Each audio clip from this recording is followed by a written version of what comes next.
Christopher Nolan's Interstellar is a cinematic journey that explores the vastness of space, the resilience of human spirit, and the power of love. One of the most memorable sequences in the film is the docking scene, where tension reaches its peak as the crew attempts a daring maneuver to dock their spacecraft amidst a violent gravitational disturbance as a result of Matt Damon's selfishness.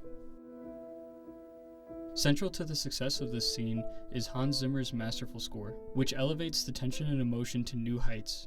Differing stages, which I will call gears 1 through 4, determine the level of anxiety brought on by the scene and music.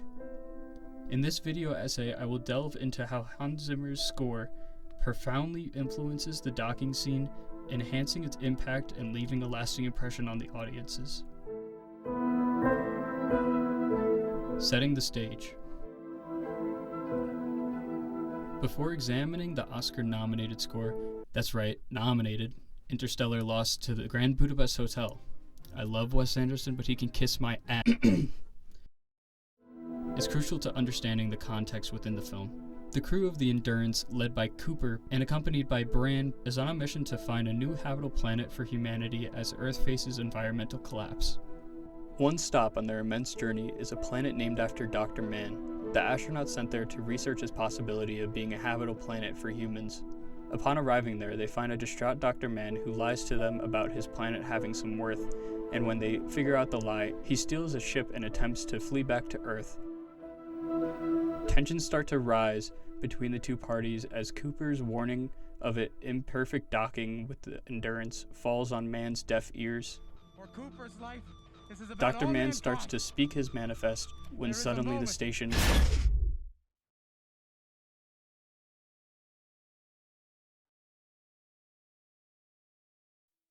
sitting in disbelief. Cooper and Bran, looking at the carnage that Dr. Mann caused, sit in disbelief as an ethereal ringing creeps in. The Endurance is now falling rapidly towards the planet while spinning uncontrollably. Knowing there is only one option, Cooper immediately springs into action, as does the score, adding a rhythmic ticking, which alludes to the clock ticking with the little time they have left. Cooper's piloting skills are now going to be tested, as he must catch up to the Endurance. A camera goes back and forth between Cooper and his target, his goal, which by the ticking second gets further away. Cooper, what are you doing? Docking.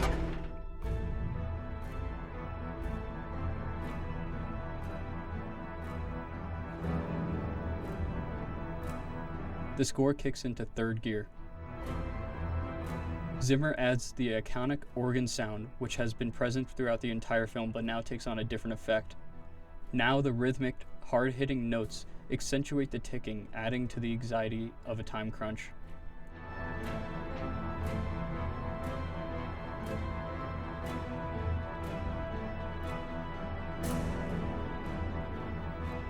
You may or may not have noticed, but this piece runs on 120 beats per minute, and the tick is on every second beat, making each second literally tick by in the scene.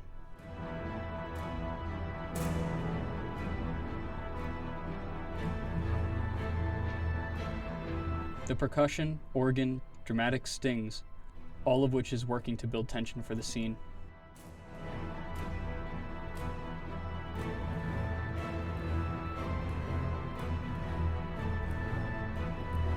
Spinning.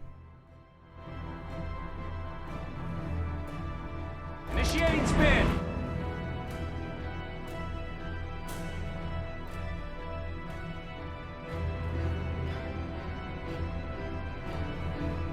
The score is shot into the fourth and final gear.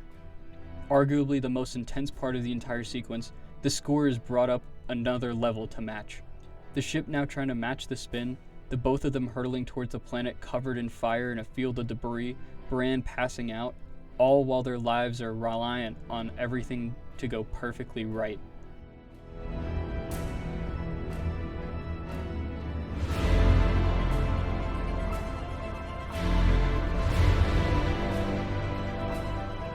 The score transitions again into a more intense version of the one we heard prior, adding more dramatic swells and hits to take the audience's tension that was at a 10 up to a 12.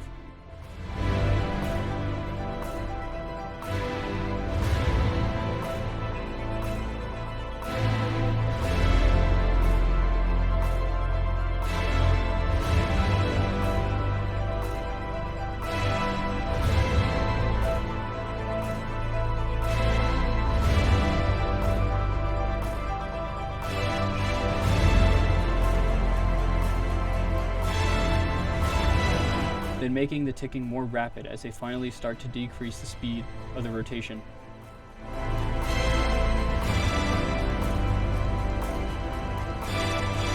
The exhausting sequence concludes with a final triumphant ascension as the ship, now attached to the stable Endurance, is thrusted out of the atmosphere.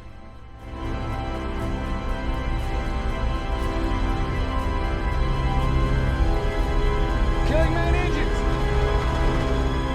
Okay, we're out of orbit.